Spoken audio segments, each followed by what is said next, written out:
তাহলে dear learners, তোমরা বোর্ডে দুটি সেন্টেন্স দেখতে পাচ্ছ।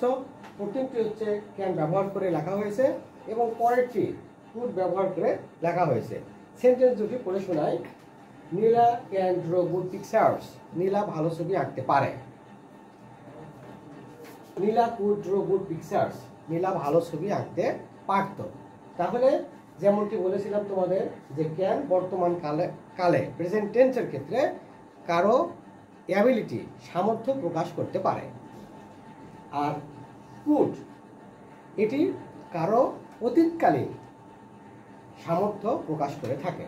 তাহলে এরকম অর্থে ক্যান এবং কুডের ব্যবহার না ঘটিয়েও আমরা বিকল্প স্ট্রাকচার ব্যবহার করে কাজ চালিয়ে নিতে পারবো। সেই স্ট্রাকচারটা হচ্ছে আমাদের বি ব্যবহার করতে হবে, তারপরে এইবল টু ব্যবহার করতে হবে। এখন এখানে একটু বলে রাখি, বি এর অর্থ হচ্ছে বি এর পরিবর্তে অনেকগুলো ভার্ব আমরা ব্যবহার করতে পারি। প্রেজেন্ট টেন্সের ক্ষেত্রে আমরা এম ব্যবহার করতে পারি, ইজ ব্যবহার করতে পারি, আর ব্যবহার করতে পারি, ঠিক কিনা? পাস্ট টেন্সের বেলায় আমরা ওয়াজ ব্যবহার করতে পারি এবং ওয়ার ব্যবহার করতে পারি।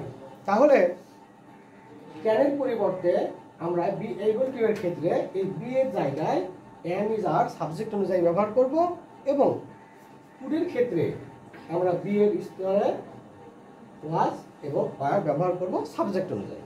তাহলে আমাদের এই বাক্যে বলা হচ্ছে Nila can draw good pictures. Subject হিসেবে Nila third person singular number. তাহলে আমি শুরুতে লিখলাম নীলা। আচ্ছা, এখন নীলার পরে অবশ্যই আমাকে ইজ ব্যবহার করতে হবে। তাহলে ইজ ব্যবহার করলাম, তাহলে বি এর কাজটি আমার হয়ে গেল। এখন বাকি থাকলো এইবল টু।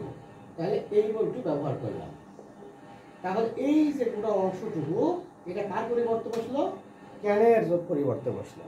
এখন এই যে বাকি অংশ সেন্টেন্সে আছে এটা পুরোটা আমি এখানে ইনসার্ট করলাম। কিভাবে? লক্ষ্য করো, ড্র গুড পিকচার্স। এখন বাক্যটি কেমন হলো? Nila is able to draw good pictures. Nila ভালো ছবি আঁকতে সক্ষম।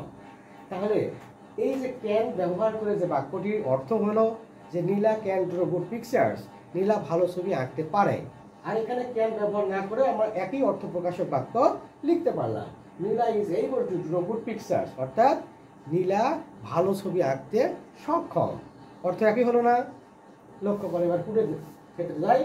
এখানে আমরা নীলা সাবজেক্টে লিখলাম, কুডের পরিবর্তে আমরা এখানে প্রথমে বি এর জায়গায় ওয়াজ ব্যবহার করব, কারণ নীলা থার্ড পারসন সিঙ্গুলার নাম্বার। আর তোমরা জানো থার্ড পারসন সিঙ্গুলার হলে পাস্ট টেন্সের ক্ষেত্রে কি হবে? ওয়াজ ব্যবহার করতে হবে। তাহলে নীলা ওয়াজ। এখন আমাদের এবল টু ফ্রেজটি ব্যবহার করতে হবে। এখন বাকি অংশ বসিয়ে দিই। Draw good pictures. এবার তো নিশ্চয়ই বুঝতে পেরেছে। এখানে ছোট্ট একটি নোট বলি, ব্যাখ্যা বলি, সেটি হচ্ছে ক্যানের যে অন্যান্য ব্যবহার আছে সেক্ষেত্রে কিন্তু এই স্ট্রাকচার অর্থাৎ বি এবল টু অনুসরণ করা যাবে না, প্রযোজ্য হবে না। তো নিশ্চয়ই এটা বুঝতে পেরেছো। তোমাদের সহযোগিতার জন্য সবাইকে ধন্যবাদ।